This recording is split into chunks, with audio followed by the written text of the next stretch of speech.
Welcome to True Fraud. This is your host, Pablo Torres. We are here again with our friend Vinay Shiriwastaw from DisputeHelp.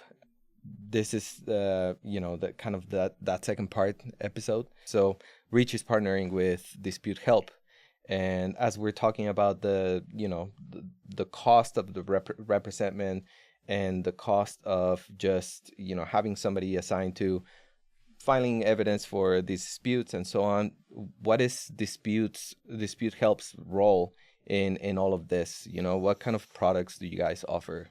It's a great question.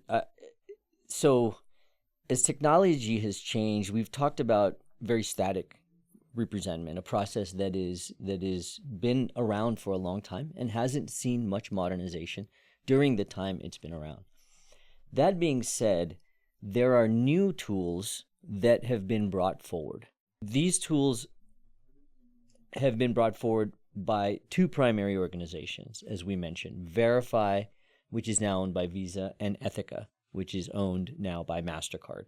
It is possible for somebody like Reach or anybody else to go and acquire these products from these companies directly. It is 100% possible.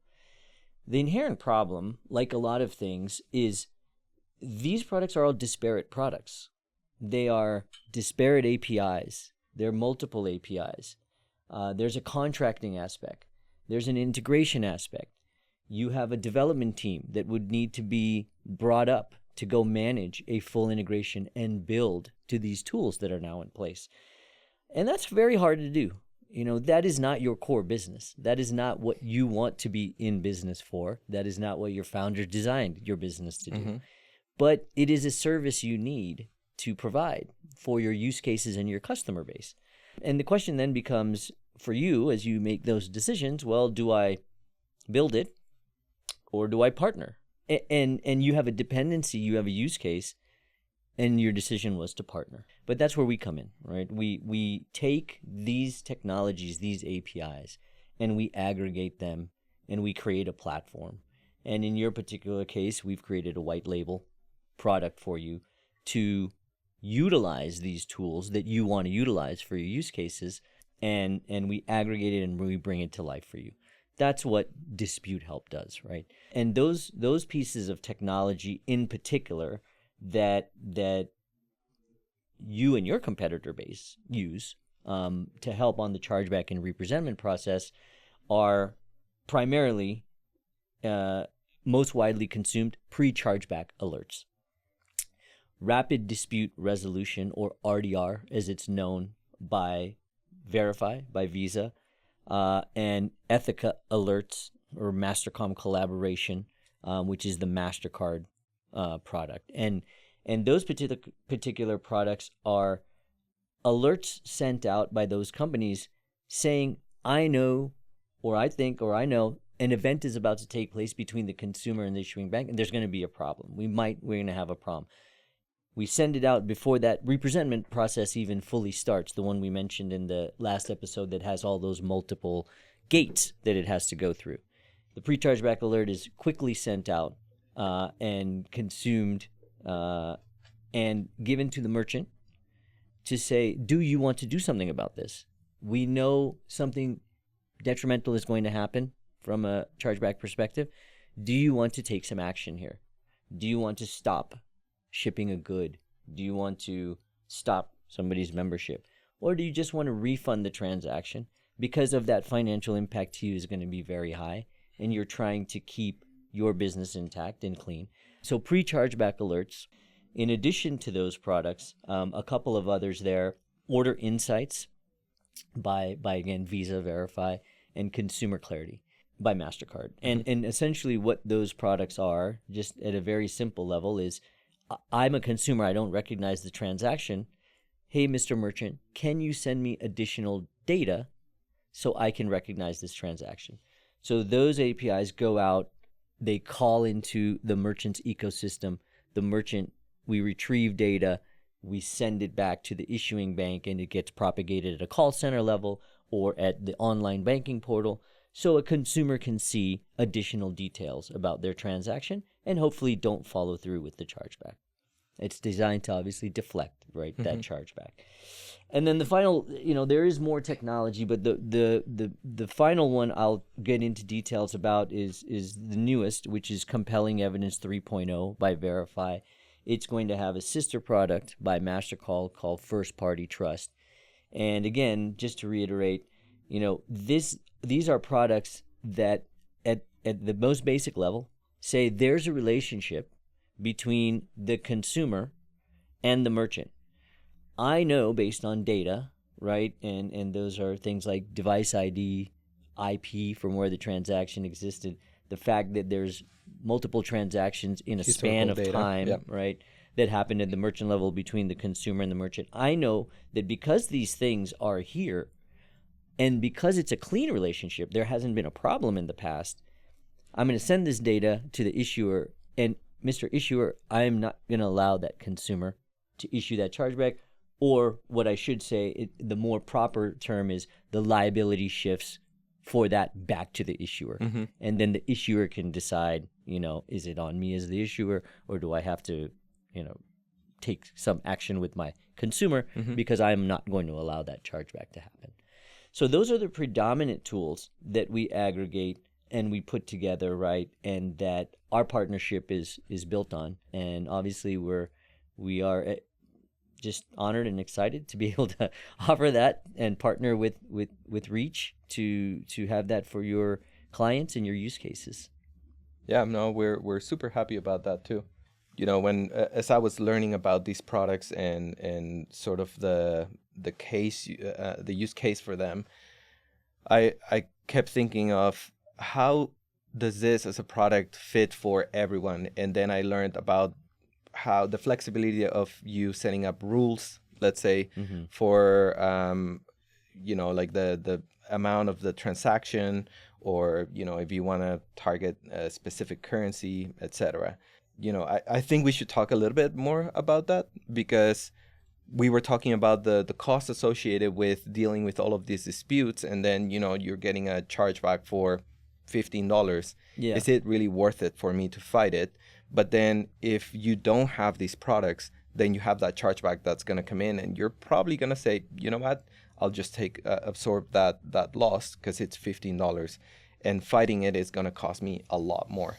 But then you have a product like this where you can avoid these type of chargebacks and actually don't make them count towards your threshold. So why don't you tell us a little bit more so that we can talk about, we get that picture of this is what counts towards your monthly ratio, and this is how you avoid that. Yeah. I think, where I would go with it is we all have to answer to somebody.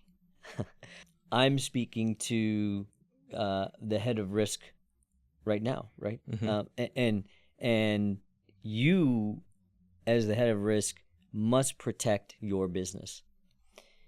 You are also answering to your partners, and you are protecting your business. They may be your bank partners, they might be other partners in the ecosystem, but they're also wanting, and particularly in the ecosystem, when you have processors, merchants, they are all answering to ultimately risk and underwriting folks that are monitoring, right, the ecosystem.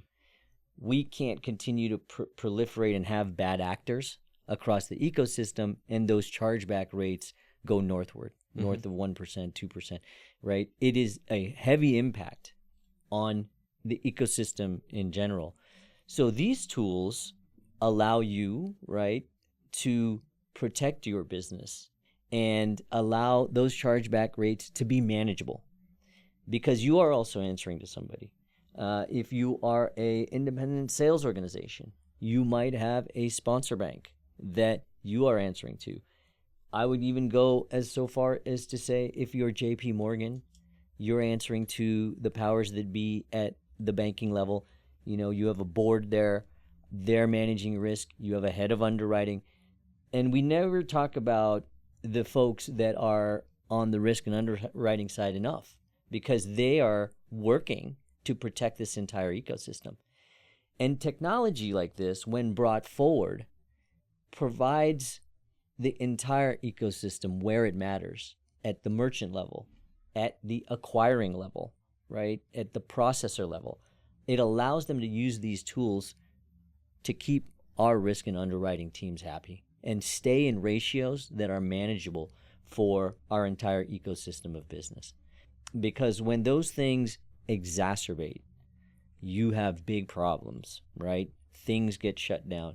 We're not built as a society to handle a tremendous amount of risk. We must protect against risk and abuse. So these tools, right, these pre-chargeback alerts that we've mentioned compelling evidence, we've mentioned order insights, CDRN, MasterCom. These tools allow for managed control of risk. And that is the most important thing to recognize. We must be able to control risk. We must be able to manage it, right, at the issuing side, consumer side, merchant side, processor side. And these tools are brought forward to do that.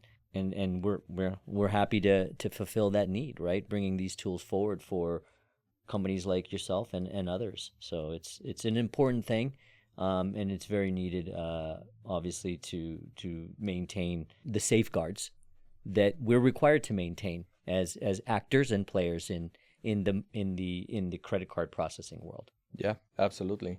I think, as we move forward with these products and with all the changes that are coming up, I think one of the very relevant topics that we should also touch base on is what's coming up in April of 2025, which is the Visa Acquiring Monitoring Program. Mm-hmm. There's changes that Visa is implementing towards those ratios that we're talking about, right?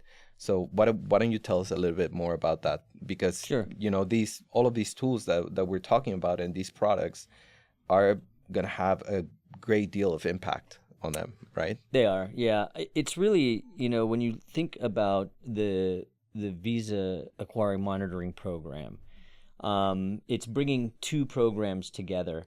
And whereas the ecosystem, I think, was focused on monitoring at a merchant level, this program now is also going to be looking at the acquirer itself, right? And it is going to put in stipulations that those chargeback ratios need to stay below certain thresholds. And if they don't, there's going to be a financial impact to the processor, to the merchant.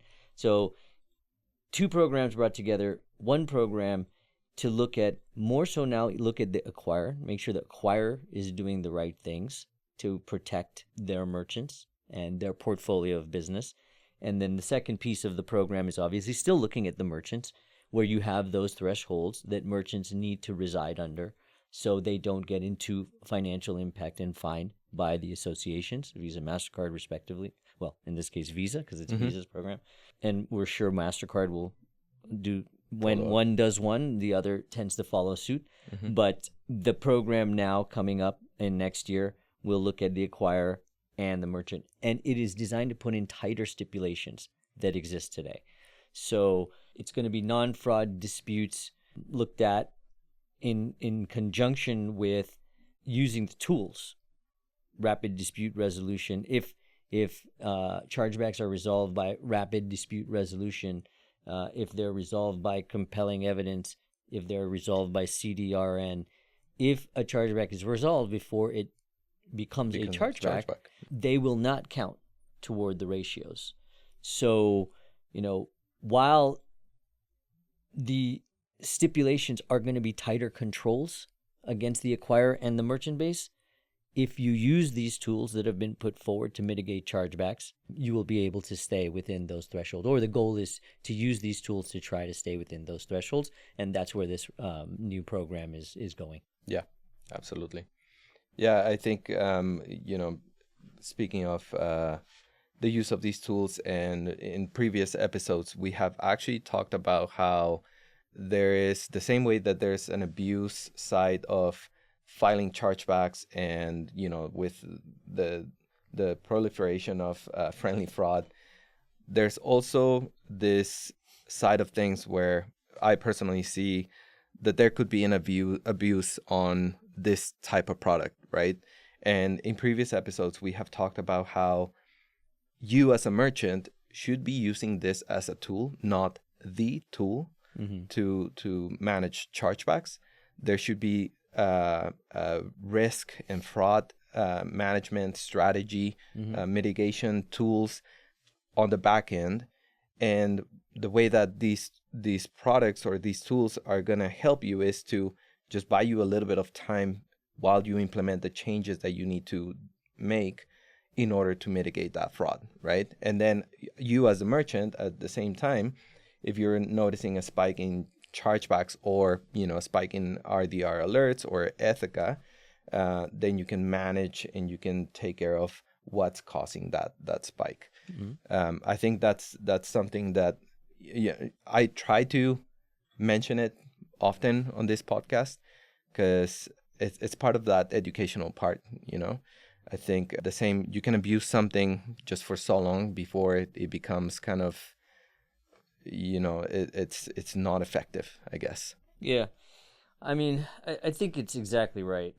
You see the chargeback numbers increasing year over year. And those numbers, as put forward, aren't going down anytime soon, right? Talking about 30-40% increase through 2026 from today's levels. So those numbers are massive. But to what you're saying is, it is all part of a layered approach. There is so many different types of fraud and abuse that happens in the ecosystem. And any merchant, what we're talking about are post-settlement or post-authorization tools.